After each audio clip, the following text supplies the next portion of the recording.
Que les bénédictions soient. Est-ce que vous avez entendu une fois parler de ce qu'on appelle le suicide? Oui, c'est vrai, j'ai fait une capsule sur la question, je crois en octobre 2022.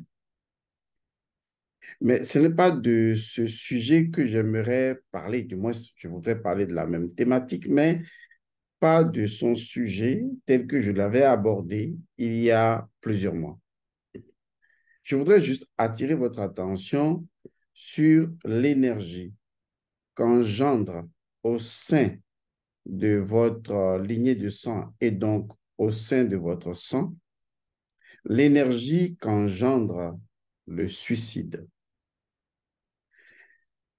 Je vous ai dit souvent que vous êtes un individu, d'accord, mais vous n'êtes pas isolé du sang que vous portez parce que le sang conserve la mémoire.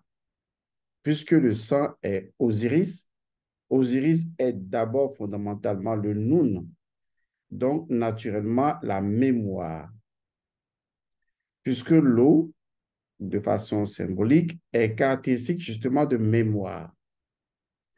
Et par conséquent, tous les gens, toutes les personnes, tous les ascendants qui ont utilisé votre sang et qui ont laissé leur historique et leur histoire, toutes ces personnes ont laissé ce que j'appelle des entités.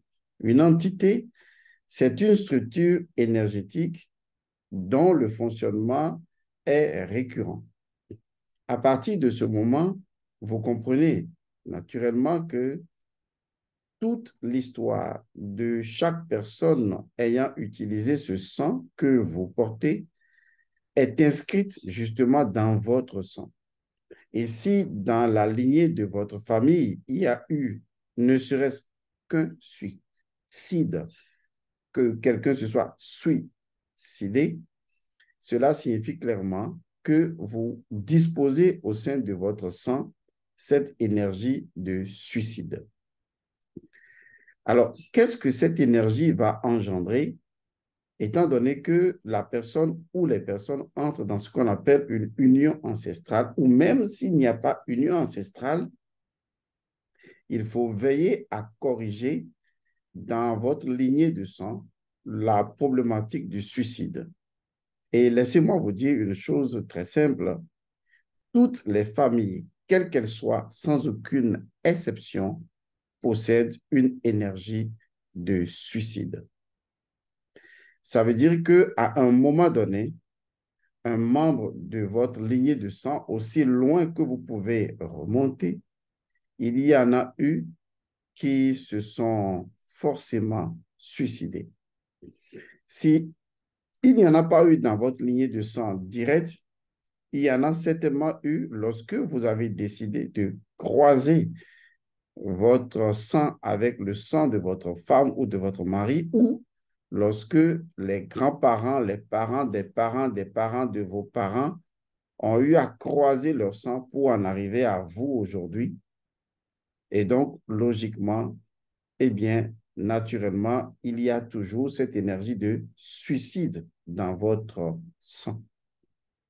C'est une énergie dangereuse, pernicieuse. C'est une énergie machiavélique. C'est une énergie qu'il faut forcément régler avant d'aller à l'union ancestrale ou avant de se permettre de partager une sexualité avec une autre personne, car la sexualité est un partage de sang et de l'énergie de sang et du cas. Or, le cas, justement, transporte la mémoire de notre sang et échanger du cas, c'est échanger naturellement du sang, échanger des mémoires. Ceci est important, surtout lorsque on rentre dans l'intimité principielle du suicide et surtout lorsqu'on voit l'énergie que cela génère de par son comportement, on se rend compte que c'est quelque chose qu'il faut forcément régler. D'abord, sachez que le suicide est en relation avec une énergie. Cette énergie, c'est l'énergie psychique. Deuxièmement, sachez que le suicide ne survient que lorsqu'il y a un désordre au sein de l'énergie psychique. Et quelle est la nature de ce désordre? Eh bien, c'est le point numéro 3. C'est lorsque cette énergie psychique est en train, un peu comme de se tuer elle-même. Cela revient un peu comme à s'auto-détruire ou à s'auto-manger. Et donc, cette énergie psychique se prend elle-même à la gorge. Cette énergie psychique entre dans une phase très difficile qui consiste à se retourner contre elle-même. Ceci a un caractère conflictuel intense, de telle sorte que, à la fin, lorsque votre famille possède des suicidés ou un suicidé, ce qui va en découler et qui va ressortir de cet état de conflit, d'autoconflit psychique, il va en ressortir une énergie de la folie.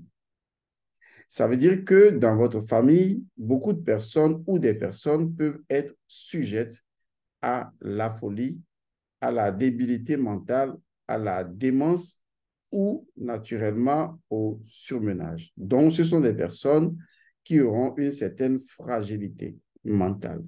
Il ne s'agit pas de toutes les personnes, ça il faut le dire, parce que cette énergie-là va chercher à passer à travers des faibles, des individus qui sont en accointance énergétique avec elle-même cette énergie.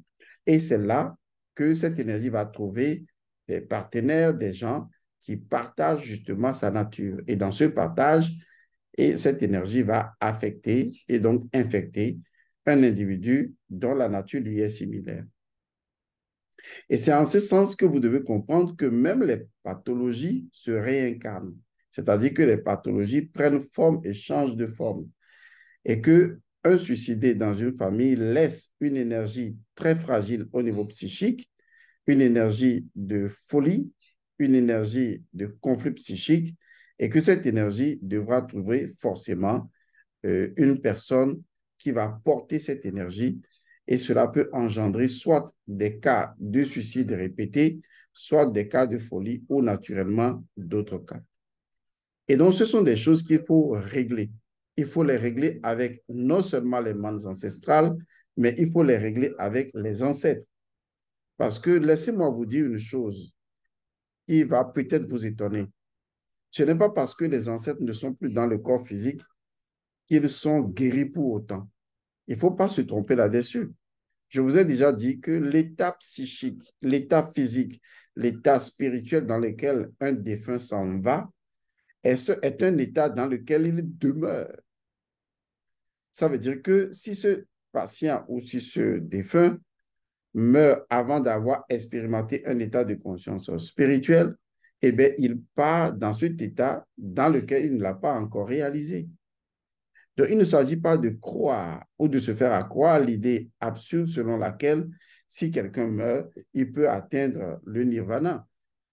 Il y a des âmes après leur mort qui peuvent faire l'effort de progression. C'est des cas que je vous expliquerai. Mais cela ne se passe pas de façon systématique. Quand quelqu'un meurt, il est piégé par l'état de conscience dans lequel il est mort. C'est d'ailleurs cet état de conscience dans lequel il est mort qui l'oblige à se réincarner et à continuer à grandir spirituellement. Parce que son incarnation est comme planter une graine. Tant que la graine n'est pas plantée, elle reste dans un état de suspension, mais quand elle est plantée, elle va commencer à porter fruit. Et donc, c'est en s'incarnant qu'une âme va évoluer. Vous voyez, il est difficile pour une âme d'évoluer tant qu'elle ne s'est pas incarnée. Du moins, que l'incarnation ait lieu sur ce plan de conscience ou dans un autre univers qui soit toujours un univers de manifestation grossière, là, l'âme peut évoluer, mais si l'âme ne se manifeste pas, eh bien, elle n'a pas été plantée. C'est pour cette raison que nous sommes comme des arbres et nous poussons vraiment. Donc, une personne qui se suicide avant son temps d'incarnation, eh bien, se retrouve dans un univers qui est différent des univers des personnes qui sont décédées normalement, parce que justement, lui, son temps, eh bien, n'est pas encore fini. il va sans dire alors qu'il peut ou qu'il doit assumer une certaine responsabilité spirituelle. C'est d'ailleurs la raison pour laquelle en Afrique, on n'enterre jamais, on ne fait jamais les mêmes cérémonies à un suicidé comme on le fait à une personne qui est décédée d'une maladie ou d'un accident. Parce que le suicidé est considéré comme étant une personne qui, en quelque sorte, a violé la loi naturelle. Et donc, à partir de ce moment, il y a une correction qui doit lui être attribuée. Il y a certaines choses qui doivent être faites.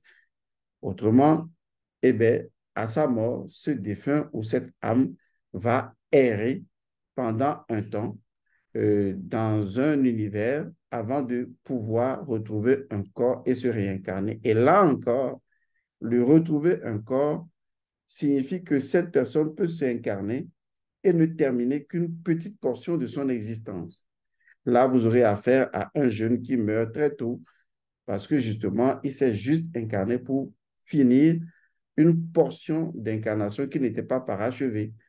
Et cela peut également le faire parce que au moment où il était mort en tant que suicidé, on ne lui a pas fait un rituel pour corriger le fait. Et donc, il vient de ce fait pour assumer la part de ce qui lui restait, puisque lui-même, il vit avec ce regret et donc il va devoir l'assumer.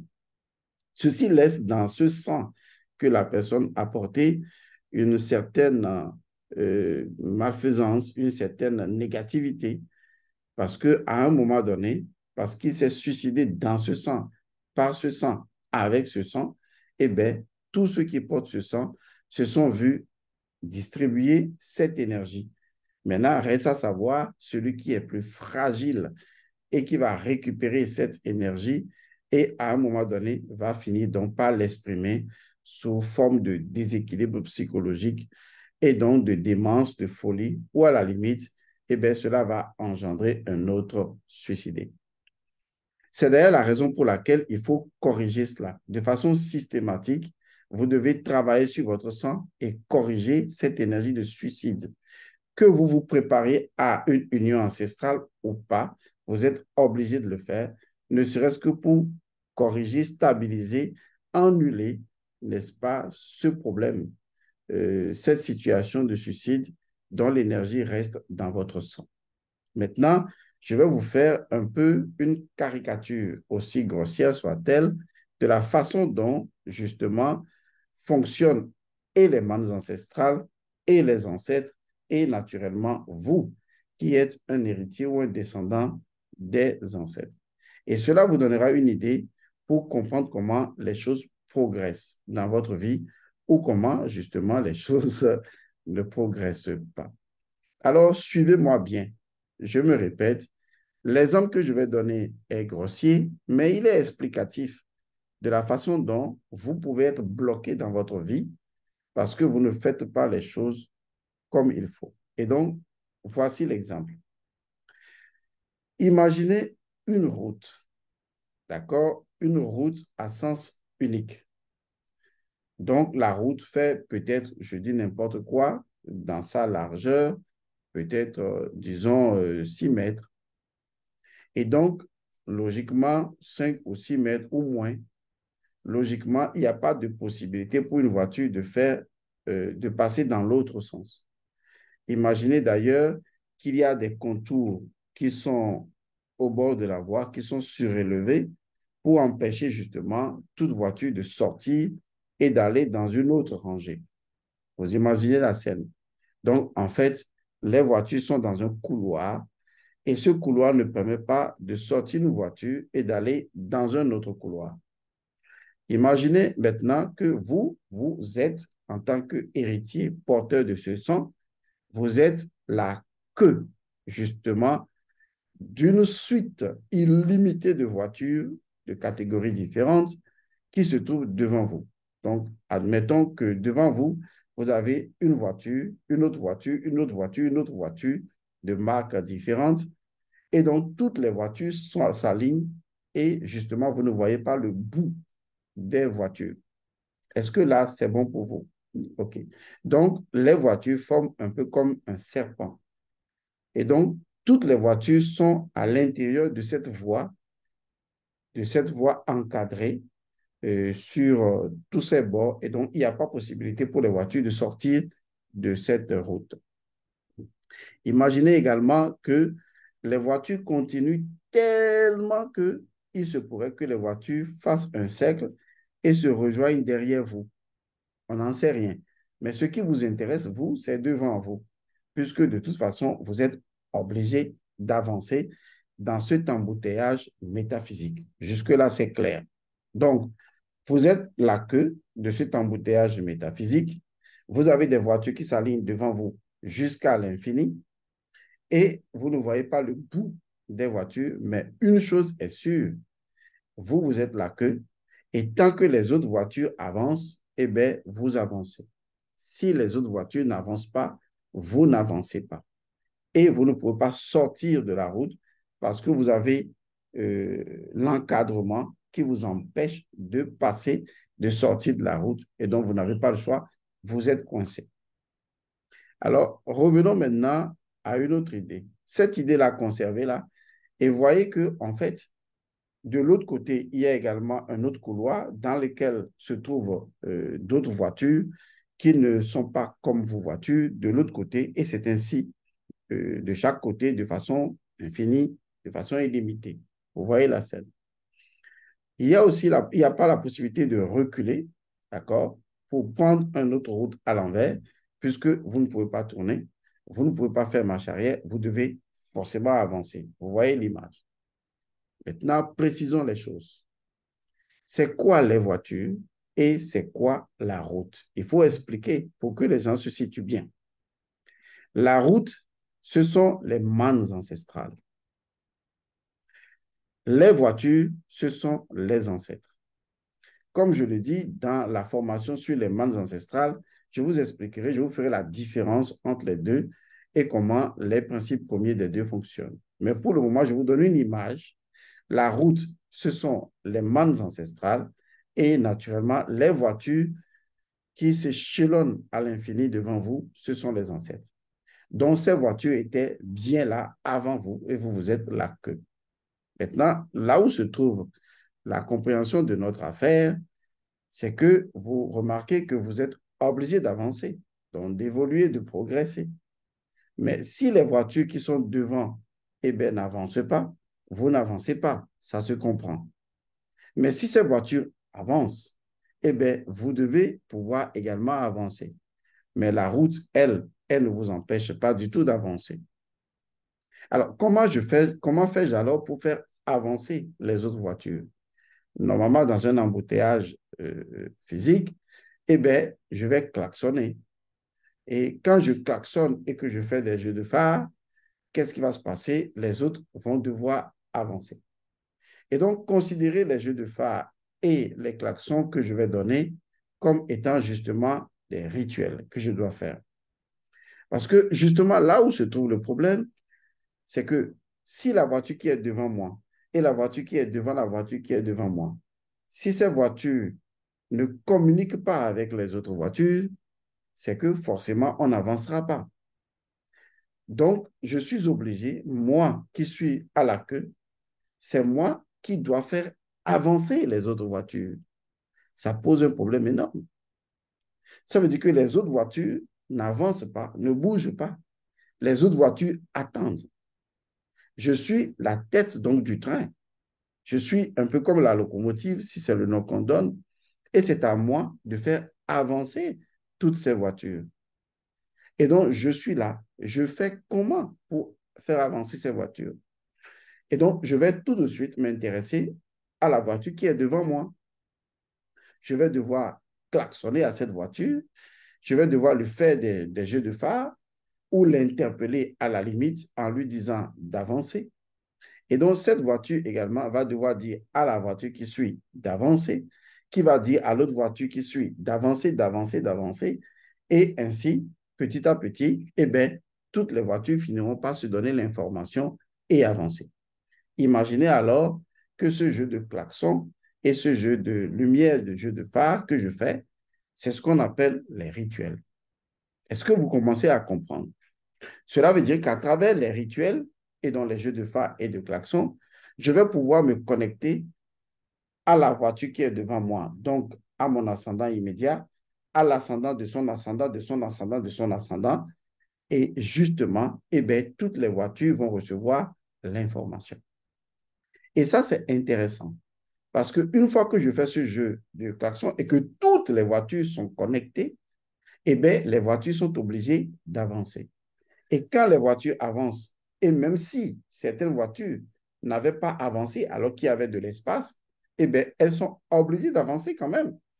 Ou peut-être, s'il y a une voiture qui est malade, en griffe, et que moi, je ne peux pas voir peut-être la centième voiture devant moi, parce que maintenant, je fais des jeux de phare et de klaxon, eh bien, la voiture qui précède la voiture en panne pourra discuter avec le responsable de cette voiture en panne et lui dire comment est-ce que je peux t'aider. Tout comme la voiture qui est devant va lui dire comment je peux t'aider. Et peut-être la voiture qui est encore derrière, comment je peux t'aider. Et certainement dans un concert d'échange, ces personnes pourront s'aider parce que ces personnes savent très bien que si la voiture qui est en panne n'avance pas, eh bien, elle-même n'avance pas. Or, retenez le principe que toutes les voitures sont réparables. Autrement, l'histoire n'aurait pas de sens. Et donc, vu que les voitures sont réparables et que les outils pour réparer les voitures sont à l'intérieur de chaque voiture, ça veut dire qu'en fait, le problème n'est plus la panne, c'est la capacité de résoudre la panne. Vous voyez donc comment l'histoire se présente? C'est exactement comme ça se présente votre vie. Aujourd'hui, vous êtes la dernière voiture et donc vous êtes à la queue d'une suite de voitures que je considère comme étant vos ascendants et vos ancêtres à l'échelle illimitée. Et maintenant, c'est à vous justement d'avancer. Mais vous ne pouvez pas avancer tant que vos ancêtres n'avancent pas.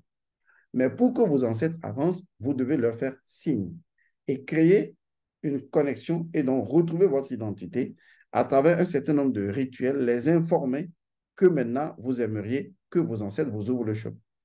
À partir de ce moment, les ancêtres se parlent entre eux et commencent donc à discuter et commencent donc à prendre conscience que leur héritier peut les sauver parce que ces ancêtres, ils sont dans un état qui ne leur permettent pas d'être totalement agissants. Et donc, vous venez pour être un peu comme le Horus ou l'Osiris qui vient leur dire, voilà, recevez ces klaxons, recevez ces lumières, et bien, faites avancer les choses. Et donc, vous leur donnez des outils. Vous leur rappelez, à la limite, que chaque voiture a ses outils de réparation. Et les rituels sont justement les outils de réparation. Vous voyez donc qu'en faisant avancer la ligne de voiture, vous avancez vous-même. C'est ainsi que vous êtes bloqué par vos ancêtres. C'est ainsi que vous êtes bloqué par vos antécédents passés. C'est ainsi que vous êtes bloqué par la suite des ancêtres et des rituels manquants qui, en fait, minent votre vie. Et l'histoire que je viens de raconter, ou le schéma, ou l'exemple que je viens de donner, est très parlant. Puisque si vous décidez à un moment donné de dire, OK, je ne veux plus rester sur cette route-là, parce que cette route-là me fatigue. Par exemple, je veux changer de nom et devenir un occidental.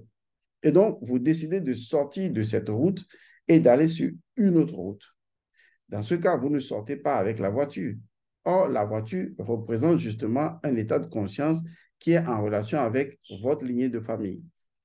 Donc, ça veut dire que vous avez renoncé naturellement à tout ce qui peut faire votre identité pour aller rentrer dans une autre identité. Et donc, vous rentrez sur une autre route.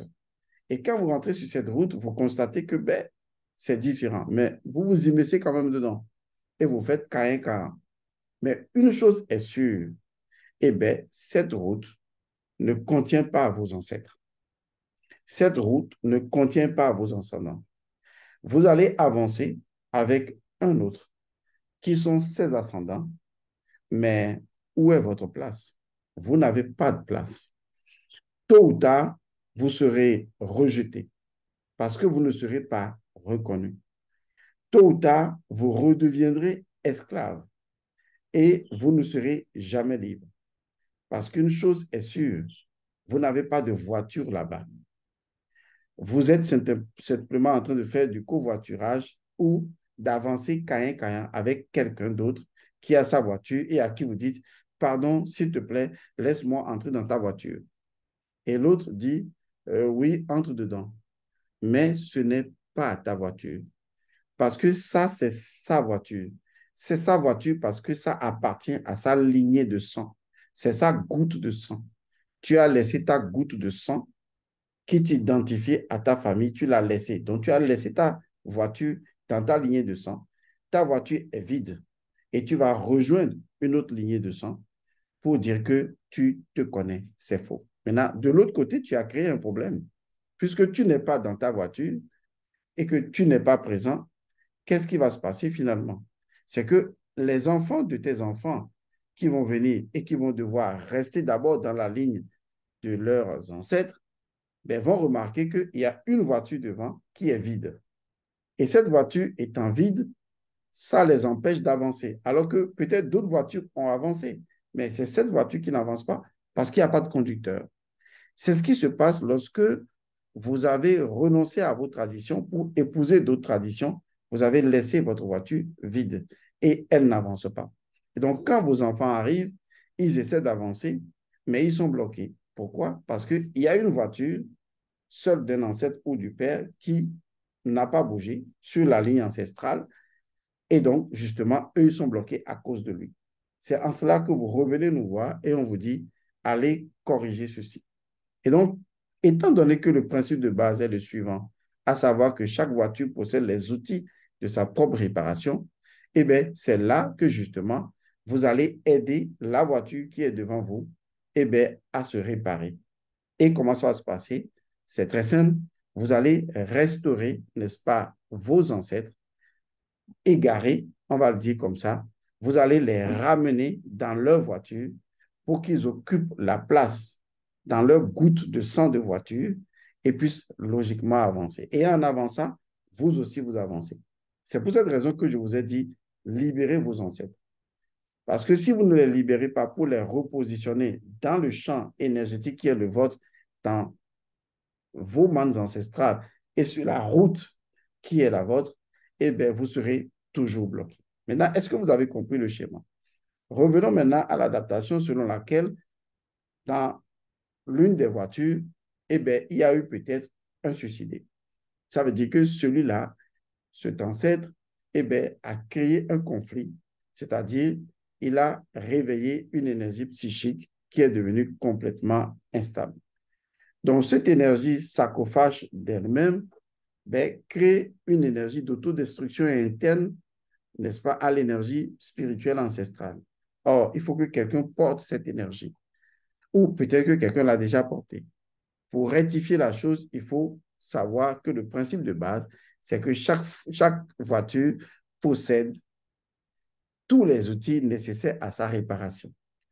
Et donc, on va faire un rituel qui permettra justement de corriger cette énergie pour que cet ancêtre qui s'est suicidé et qui fait partie de la ligne de vos bandes ancestrales et qui se trouve dans une voiture qui est devant vous, eh bien, cet ancêtre qui a perdu toute son tête puisse retrouver finalement sa tête et tenir bien son volant et avancer. Et tant qu'il avancera, vous avancerez. Mais c'est là que vous allez me dire, mais Monsieur Godson, mais on dirait que vous parlez comme s'il n'y a pas de passé, il n'y a pas de futur, comme si vous parlez comme si les choses sont là maintenant, alors que ces gens sont déjà passés. Et comment peuvent-ils encore nous influencer ainsi? Si un rituel est intemporel, cela veut dire que les conséquences créées par l'absence d'un rituel sont également intemporelles. Raison pour laquelle, eh bien, justement, il faut savoir que vous subissez actuellement des choses dont vous êtes héritier, mais qui ne font plus partie de votre temps et par conséquent, qui, vous, qui vont influencer également vos enfants. Et seul le rituel Osiris, le transcendant, est en mesure de régler le problème. Maintenant, ce que vous avez compris à travers cet exemple, aussi alambiqué soit-il, mais nécessaire, est-ce que vous avez compris pourquoi et comment vous êtes bloqué par un convoi d'ancêtres qui se trouve devant vous et que vous devez d'abord régler, rectifier, amener à se retrouver sur une bonne ligne avant que vous-même, vous ne puissiez véritablement avancer. Maintenant, le pire de l'affaire, c'est que lorsque ces ancêtres ont manqué un certain nombre de rituels, ont changé de religion, ont mélangé les complications religieuses, les prières et tout, là, eh bien, vous vous retrouvez avec un convoi très, très alambiqué, un fâcheux convoi. Il y en a de ces fâcheux convois. Mais vous allez remarquer que depuis que je parle, je ne parle pas de la route. Ça veut dire, oui, ça veut dire que la route, vraiment la route, elle n'a aucun problème. Elle n'aura aucun problème. Et elle n'a jamais eu aucun problème. Tout comme les outils permanents appartenant à chaque voiture, lesquels outils sont capables de régler les problèmes appartenant à chaque voiture. Est-ce que vous comprenez cela? C'est important d'avoir cette image en tête et de savoir que chaque fois que vous n'avancez pas, c'est que l'embouteillage de devant vous, il y a un emmerdeur parmi vos ancêtres que vous devez aller régler. Il y a quelque chose à corriger. Parce que la route ne vous bloque pas. Ce qui vous bloque, ce sont les éléments sur la route. Ces éléments dont vous êtes héritier, que vous êtes obligé de pousser et d'aider à avancer. Autrement, vous-même, eh bien, vous n'avancerez pas. Ou peut-être vous avancerez un peu parce qu'il y a des ancêtres très éloignés, un espace vide, et les choses ont tellement bien marché. Et après, il y a une voiture qui est là. C'est un ancêtre, lui. C'est un emmerdeur. Il s'est suicidé. Son problème n'est pas réglé. Et donc, du coup, lui devient votre problème et vous remarquez que vous êtes bloqué, plus rien n'avance. Ou c'est peut-être un ancêtre sorcier, ou c'est peut-être un ancêtre qui a commis un meurtre, ou c'est peut-être, et lui, il devient le problème. Mais la route, les mannes ancestrales, la route ne sont absolument jamais le problème. Comment vous allez faire? Vous comprenez que je reviens toujours à rejoindre ce groupe intitulé Union ancestrale qui va donner naissance au groupe dans lequel on va régler le problème intitulé les mannes ancestrales. Je viens de donner un exemple, aussi alambiqué soit-il, pour vous permettre de comprendre un peu comment les choses fonctionnent dans votre vie. Si tant est que vous avez compris, c'est tant mieux. Mais au-delà de l'exemple que je vous ai donné, je parle d'une vérité essentielle. Alors, est-ce qu'il y a des personnes suicidées dans votre famille? Si c'est le cas, alors vous avez du travail à faire. Mais sachez que tous vos ancêtres peuvent vous aider, car ce que les ancêtres partagent avec vous, deux choses, troisième chose étant là, deux choses essentielles, c'est leur énergie spirituelle, indispensable à votre incarnation d'ailleurs, et deuxièmement, leur puissance. Maintenant, c'est à vous de décider quand est-ce que vous allez convertir leur énergie spirituelle en puissance. Car la puissance, c'est quoi? C'est la capacité de faire avancer les choses.